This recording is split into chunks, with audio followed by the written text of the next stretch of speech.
എല്ലാവർക്കും നമസ്കാരം. നമ്മളെല്ലാവരും അംഗീകരിക്കുന്ന ഒരു സത്യമാണ്, അല്ലെങ്കിൽ എല്ലാവരും പറയുന്നൊരു കാര്യമാണ്, അച്ഛനമ്മമാർ ജീവിച്ചിരിക്കുമ്പോൾ മക്കൾ മരിച്ചു പോയാലുള്ള ദുഃഖം, പ്രത്യേകിച്ചും അശരണരായ അച്ഛനമ്മമാർ. അത്തരത്തിലൊരു കഥ രാമായണത്തിലുണ്ട്. പറഞ്ഞു വന്നപ്പോൾ നിങ്ങൾക്ക് മനസ്സിലായി കാണും, ശ്രാവണകുമാരൻ്റെ കഥ. ഇന്ന് ടീച്ചർ നമുക്ക് ശ്രാവണകുമാരൻ്റെ കഥയാണ് പറഞ്ഞു തരുന്നത്. ശ്രീരാമ ആദികളെ ഇങ്ങനെ വള്ളത്തിൽ കയറ്റിവിടുന്നു ഗുഹൻ. അവിടെ വെച്ച് സുമന്ത്രർ വേർപിരിയുകയാണ്. അങ്ങ് കടക്കുന്നിടം വരെ നോക്കി നിന്നു. അവർ കണ്ണിൽ നിന്നും മറയുന്നിടം വരെ നോക്കി നിന്നു. എന്നിട്ട് കണ്ണുനീരോടെ തിരിച്ച് അയോധ്യയിലേക്ക് വരികയാണ് അദ്ദേഹം. എങ്ങനെ ചെന്ന് ഇവരെയൊക്കെ അഭിമുഖീകരിക്കും എന്നുള്ള വിഷമത്തോടെ വരിക. അങ്ങനെ വന്ന് എല്ലാം ദുഃഖത്തിൽ നിറഞ്ഞു നിൽക്കുകയാണ് അയോധ്യ മുഴുവൻ. എന്നിട്ട് കൊട്ടാരത്തിൽ ചെല്ലും. പതിവിന് വിപരീതമായിട്ട് മഹാരാജാവ് മൂത്ത പട്ടമഹിഷിയുടെ കൂടാണ്, കൗസല്യാദേവിയുടെ കൂടാണ് ഇരിക്കുന്നത്. അവിടെ ചെന്ന് സാധാരണ എപ്പോഴും കൈകേയിയുടെ കൂടെ ആയിരിക്കുമല്ലോ, ഇപ്പം അത് വിട്ടു. എന്നിട്ട് അവിടെ സുമന്ത്രർ ചെന്നിട്ട് മുഖം കാണിച്ചു, കാര്യങ്ങൾ മുഴുവൻ വിശദമായിട്ട് പറഞ്ഞു. ഓരോന്ന് കേൾക്കുമ്പോഴും എന്നിട്ട് എന്ത് പറയണം, ഇവരോടുള്ള മെസ്സേജുകൾ, അതും സന്ദേശങ്ങൾ, അതും എല്ലാം കൊടുത്തു. എന്ത് പറയണമെന്നറിയാതെ ഇദ്ദേഹം വിലപിക്കുകയാണ്, സ്വയം നിന്ദിക്കുകയാണ്. ഇതെല്ലാം കേട്ട് കഴിഞ്ഞപ്പോൾ കൗസല്യ നല്ല കുത്തുവാക്ക് പറയുന്നുണ്ട്. അദ്ദേഹത്തിന് കുറച്ചുകൂടെ കൂടുതൽ സങ്കടമായി. എന്നിട്ട് പറയും, പുണ്ണില് കൊള്ളി വെക്കുന്നത് പോലെ എന്നെ ഇങ്ങനെ വിഷമിപ്പിക്കരുത്. ഇതെൻ്റെ ഒരു അവസാനകാലം, പ്രാണപ്രയാണ സമയം എനിക്ക് അടുത്തിരിക്കുന്നു എന്ന് ഞാൻ മനസ്സിലാക്കുന്നു. എന്നിട്ട് അദ്ദേഹം ഇങ്ങനെ ചിന്തിച്ചിരുന്നിട്ട് പഴയ ഒരു ശാപകഥ പെട്ടെന്ന് അദ്ദേഹത്തിൻ്റെ മനസ്സിലേക്ക് വരികയാണ്. അപ്പം മരണാസന്നനായി ഞാൻ എന്നൊരു തീരുമാനത്തിൽ എത്തി. ഇത് പറഞ്ഞു കഴിഞ്ഞപ്പോൾ കൗസല്യക്ക് സങ്കടമായി. ക്ഷമ ചോദിക്കുകയും ആശ്വസിപ്പിക്കുകയും ഒക്കെ ചെയ്തിട്ട് ഈ കഥ കേൾക്കാനായിട്ടിരുന്നു. അദ്ദേഹം പറയുന്നത്, ഈ ദശരഥ മഹാരാജാവ് യുവരാജാവായിരുന്ന കാലം, അന്ന് വ്യായാമം എന്ന ലക്ഷ്യത്തോടെ നായാട്ടിനിറങ്ങുകയാണ്. രാത്രിയിലാണെന്ന് ഓർക്കണം. ഇദ്ദേഹത്തിന് ശബ്ദവേദിത്വം എന്നൊരു ബിരുദമുണ്ട്. നേരെ കാണണ്ട, ശബ്ദം കേൾക്കുന്നിടത്തേക്ക് അമ്പയച്ച് ആ കഴിവുണ്ട്. അതിൻ്റെ ഒരു പരിശീലനം കൂടെ ആവാം. ഇദ്ദേഹം ഇങ്ങനെ സരയൂ നദിയുടെ തീരത്ത് പോയിട്ട് രാത്രിയിൽ വെള്ളം കുടിക്കാൻ വരുന്ന മൃഗങ്ങളെ ഇങ്ങനെ കാത്ത് ഇരുന്നു. അങ്ങനെ ഇരിക്കുമ്പോൾ ആന തുമ്പിക്കയിൽ വെള്ളം എടുക്കുന്ന ശബ്ദം ഇദ്ദേഹം കേട്ടു. ഉടൻ തന്നെ ഈ സർപ്പതുല്യമായ ഈ അസ്ത്രം അങ്ങോട്ട് അയച്ചു, ശബ്ദവേദിയായിട്ട് അയച്ചു. അവിടെ ചെന്നു ആനയുടെ ചിഹ്നം വിളി പ്രതീക്ഷിച്ചിരിക്കുന്നിടത്ത് അതല്ല കേൾക്കുന്നേ, ഹഹാ ഹതോസ്മ്യഹം, ഹഹാ ഹതോസ്മ്യഹം എന്ന് ആവർത്തിച്ചു പറയുന്ന ഒരു മനുഷ്യന്റെ ശബ്ദമാണ് കേട്ടത്. ഇത് കേൾക്കി അദ്ദേഹം അസ്തപ്രജ്ഞനായി നേരെ നടന്ന് അവിടെ ചെന്ന് ശബ്ദം കേട്ടെടുത്ത് ചെല്ലുമ്പോൾ ഒരു മുനികുമാരൻ ജടാഭാരം അഴിഞ്ഞൊലഞ്ഞ് ശരീരം മുഴുവൻ ചോരയും പൊടിയും അണിഞ്ഞ് മറിഞ്ഞു വീണ വെള്ളക്കുടത്തിന്റെ സമീപത്ത് അമ്പു കൊണ്ടതിന്റെ വേദന കൊണ്ട് കിടന്ന് പിടയ്ക്കുന്ന ഒരു ബാലനെ രംഗമാണ് കാണുന്നത്. അദ്ദേഹത്തിനെ കണ്ടപ്പോൾ ഇന്നയാളാണ് ഇത് ചെയ്തതെന്ന് മനസ്സിലായി. സ്വതേജസ് കൊണ്ട് ദഹിപ്പിക്കും മട്ടിൽ രാജാവിനെ നോക്കിയിട്ട്, ഞാൻ എന്ത് തെറ്റാണ് ചെയ്തത് അങ്ങേക്ക്, എന്തിനാണ് എന്നെ കൊന്നതെന്നൊക്കെ ചോദിച്ചു. പെട്ടെന്ന് കുമാരൻ തൻ്റെ അച്ഛനമ്മമാരെ ഓർത്തു. എന്നിട്ട് മഹാരാജാവിനോട് പറഞ്ഞു, ഞാൻ എൻ്റെ വൃദ്ധരും അന്ധരുമായ അച്ഛനമ്മമാർ ആശ്രമത്തിലിരിക്കുന്നു. അവർക്ക് വെള്ളമെടുക്കാൻ വന്നതാണ്, അവർ ദാഹിച്ചിരിക്കുകയാണ്. അതുകൊണ്ട് അങ്ങ് ഈ വെള്ളം അവർക്ക് കൊണ്ടെത്തിക്കണം എന്ന് പറഞ്ഞു.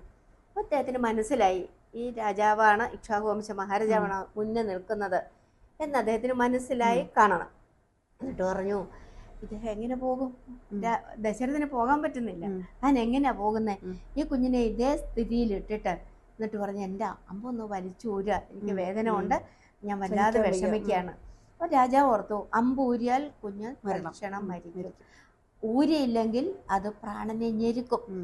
ഇത് മനസ്സിലായി ഈ കുമാരന്. ഇദ്ദേഹം ഇവിടെ തന്നെ നിൽക്കും, ഇത് കണ്ടിട്ട് എന്തോ ചെയ്യണമെന്നറിയാതെ. അപ്പോൾ അദ്ദേഹം പറയുന്നുണ്ട്, സംസ്തഭ്യ ശോകം ധൈര്യേണ, ഞാൻ ധൈര്യത്താൽ ശോകമടക്കുന്നു. എന്നിട്ട് പറയും, സ്ഥിതപ്രജ്ഞനായിരിക്കുന്നു, എനിക്ക് വിഷമമൊന്നുമില്ല, എനിക്ക് വേദനയില്ല എന്ന് പറയും. എന്തിനാ? അദ്ദേഹത്തിന് ധൈര്യം കൊടുക്കുകയാണ്. പിന്നെയും വിചാരിക്കും, ഇനി എന്തെങ്കിലും പ്രായച്ചിത്തം ചെയ്യാൻ നിൽക്കുകയാണോ? കാരണം ബ്രഹ്മഹത്യാ പാപമാണോ എന്നർത്ഥ അതും പറയും. ബ്രഹ്മഹത്യാ കൃതം പാപം ഹൃദയ അപ്പൊ നീ അത് ബ്രാഹ്മണനല്ല ഹൃദയത്തിൽ എന്നുള്ളത്. നിന്ന് മാറ്റിക്കാട്ടെ, ഞാൻ ബ്രാഹ്മണനല്ല, ഞാൻ വൈശ്യനാണ് എന്ന് പറയും. ഇത് കേട്ടു അദ്ദേഹം അമ്പൂരും മുനികുമാരൻ മരിക്കും. എന്നിട്ട് വെള്ളം മുക്കിയെടുത്ത് നേരെ പറയുന്നുണ്ട്, ഈ ഒറ്റപ്പടി പാതയിലൂടെ ചെന്നാൽ ആശ്രമത്തിലെത്താം. ആ പറഞ്ഞ വഴിയെ കൂടെ ആശ്രമത്തിൽ ചെല്ലുമ്പോൾ ഇവർ രണ്ടുപേരും അന്ധരാണല്ലോ. കുഞ്ഞിന്റെ ഇരിക്കുകയാണ്. പാദപതനം കേൾക്കുന്ന ഈ ശബ്ദം, നടക്കുന്ന ശബ്ദം കേട്ടിട്ട്, എന്താ മോനെ വൈകിയത്, നീ ഞങ്ങളെ മറന്നോ, ഇങ്ങനെ ചില വർത്തമാനങ്ങൾ പറയാൻ തുടങ്ങി. എന്നിട്ട് കുറച്ച് കാര്യങ്ങൾ ഇങ്ങനെ പരിഭവം പറഞ്ഞു. ആ സമയത്ത് ഭയത്തോടെ ഈ വെള്ളക്കുടം മുന്നിൽ വെച്ചിട്ട് ഉണ്ടായ കാര്യങ്ങളെല്ലാം ദശരഥൻ പറയുകയാണ്. അത് കേട്ടു. സഹിക്കാൻ വയ്യ സങ്കടം. ഇവരവിടെ നിന്നുകൊണ്ട് ഇങ്ങനെ, നമ്മൾ ഇവിടെ പറയത്തില്ല ഒപ്പേരി വിളിക്കുകയാണ്, അതുപോലെ ഇദ്ദേഹത്തിനെ കുറിച്ചുള്ള കാര്യങ്ങൾ, ഈ കുഞ്ഞിനെ കുറിച്ച് ഇങ്ങനെ വിലപിക്കുകയാണ് അച്ഛനും അമ്മയും. എന്നിട്ട് പറയുന്നു, അവിടെ നമ്മളെ കൂടെ സങ്കടപ്പെടുത്തും അത് കേട്ടാല്, നീ മോനെ ആരാണ് പുലർച്ചെ ഞങ്ങൾക്ക് മധുരമായിട്ട് പാടിത്തരുന്നത്, ആരാണ് ഞങ്ങൾക്ക് കായ്കളും കിഴങ്ങുകളും കൊണ്ടുവന്നിട്ട് നിർബന്ധിച്ച് കഴിപ്പിക്കുന്നത്, ആരാണ് സന്ധ്യയ്ക്ക് കുളിയും ജപവും ഹോമവും കഴിഞ്ഞ് അവശരായ ഞങ്ങളെ തൊട്ട് തലോടി ആശ്വസിപ്പിക്കുന്നത്, മകനെ ഞങ്ങളെ കൂടെ കൊണ്ടുപോകും എന്ന് പറഞ്ഞ് കരയുമ്പോൾ നമ്മളും കരഞ്ഞു പോകും. അത് കേട്ടിട്ട് ഇത് മഹാരാജാവിനോട് പറയുന്നിട്ട്, ഞങ്ങളെ കുഞ്ഞിന്റെ അടുത്തേക്ക് കൊണ്ടുപോകണം, എത്തിക്കണം. മാത്രമല്ല ഈ ശ്രാവണകുമാരൻ ഈ അവർക്ക് നടക്കാൻ വയ്യ, അന്ധരാണ്, അതുകൊണ്ട് തന്നെ 2 കൊട്ടകളാക്കി തോളിൽ ചുമന്നുകൊണ്ടാണ് എന്ന് കേട്ടിട്ട്. അതെ. എന്നിട്ട് അദ്ദേഹത്തിനോട് ഇത് പറയും. പിന്നെ തന്നെ അദ്ദേഹം ഇവരെ രണ്ടിനെയും കുഞ്ഞിന്റെ അടുത്ത് എത്തിക്കും. എന്നിട്ട് ചെത കൂട്ടി തരാൻ പറയും. ഉടൻ തന്നെ അദ്ദേഹം ചെത കൂട്ടും.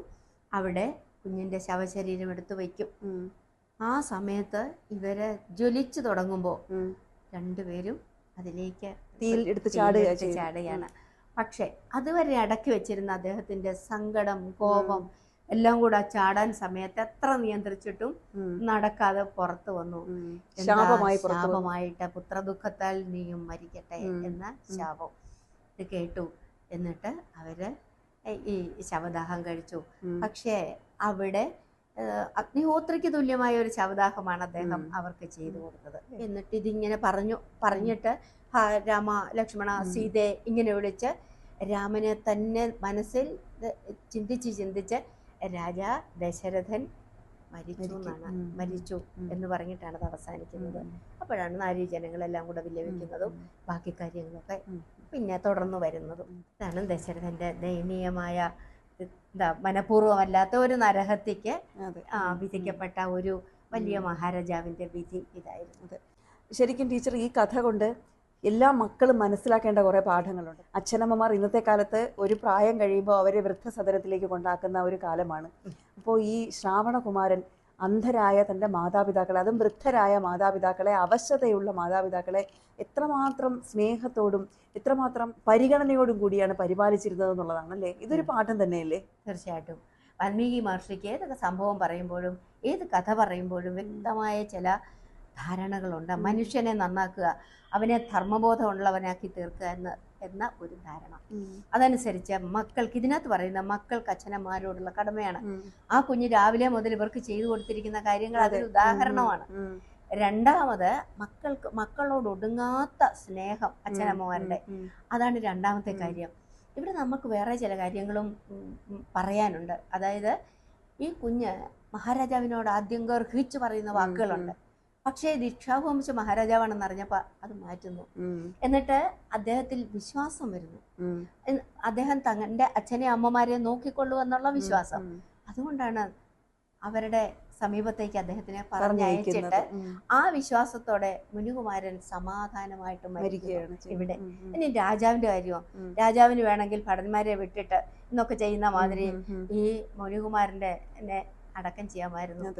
എന്നിട്ട് അവിടെ പോകാതിരിക്കാമായിരുന്നു, ആരും അറിയില്ലായിരുന്നല്ലോ. പോകാതിരിക്കാം, ശവം അടക്കിയിട്ട് ഈ തെളിവ് നശിപ്പിക്കാമായിരുന്നു, പോകാതിരിക്കാമായിരുന്നു. പക്ഷെ അദ്ദേഹം ഇക്ഷ്വാകുവംശത്തിന് ഇണങ്ങുന്ന വിധം സത്യസന്ധമായിട്ട് പ്രവർത്തിച്ചു. ഇനിയും അവരോ അച്ഛനമ്മമാരോ അത് അവരും ഈ മഹാരാജാവിനോട് വേണമെങ്കിൽ ഭസ്മമാക്കാ സമയം തന്നെ, അതൊന്നും അല്ലാതെ. പക്ഷെ ഒടുവില് ശപിച്ചു പോയതാണ്. നമുക്ക് വേറൊരു വിധത്തിലും ഇതിനെ ന്യായീകരിക്കാം. വിധി ലംഘിക്കാൻ പറ്റത്തില്ല. നമുക്കൊരു സമാധാനത്തിനാണ് ഇത് പറയുന്നത്. അതായത് രാത്രി വേട്ടയാടൽ രാജാക്കന്മാർക്ക് നിഷിദ്ധമാണ്. ഈ സപ്തവ്യസനങ്ങളുണ്ട്, പക്ഷെ രാത്രി പാടില്ല. പക്ഷെ രാത്രിയിൽ എന്തിനാണ് വന്നത്? ഈ കുഞ്ഞ് എന്തിനാണ് ആ സമയത്ത് അവിടെ വന്നത്? കാരണം തെറ്റിദ്ധരിക്കപ്പെട്ട ഒരു വധം കുമാരന്റെ അവിടെ നടക്കണം എന്നുള്ളതാണ്.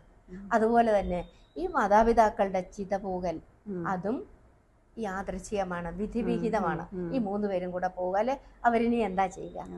അതുപോലെ തന്നെ രാജാവാണ്, ഇക്ഷ്വാകു വംശ സൂര്യവംശ രാജാവാണ് ഇവരുടെ ശവദാഹം നടത്തുന്നത്. അതും ഒരു വലിയ വിധിയാണ്. ഇനിയും നമുക്കൊന്നുകൂടെ പറയാം, ഈ അച്ഛനമ്മമാര്, ഈ കുഞ്ഞിന്റെ അച്ഛനമ്മമാര് പുത്രവിയോഗം കുറച്ചു നേരമേ അനുഭവിച്ചുള്ളൂ, ഏതാണ്ട് മണിക്കൂറുകളെ അനുഭവിച്ചുള്ളൂ.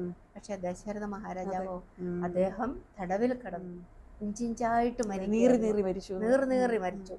അതും ഒരു വിധി എന്ന് വിചാരിച്ചാല് നമുക്കും സമാധാനമായിട്ടിരിക്കാം. ഇത്തരം കഥകൾ കേൾക്കുമ്പോഴാണ് നമുക്ക് വിധിയിൽ കൂടുതൽ നമ്മൾ വിശ്വസിച്ച് പോകുന്നത്. ദശരഥൻ പുത്രദുഃഖത്താൽ മരിക്കണമെന്ന വിധിയുണ്ട്. അതിന് കാരണമായത് ഈ ശ്രാവണകുമാരന്റെ വധവും അല്ലെങ്കിൽ അവരുടെ അച്ഛനമ്മമാരുടെ കഥയുമാണ്. രാമായണം വായിക്കുന്ന ഏതൊരാളുടെ മനസ്സിലും തങ്ങി നിൽക്കുന്ന ഒരു കഥാപാത്രമാണ് ഈ ശ്രാവണകുമാരനും ശ്രാവണകുമാരൻ്റെ വൃദ്ധരായ അച്ഛനമ്മമാരും അന്ധരായ അച്ഛനമ്മമാരും. അടുത്ത ദിവസം മറ്റൊരു കഥയുമായി എത്താം. അതുവരേക്കും എല്ലാവർക്കും നമസ്കാരം.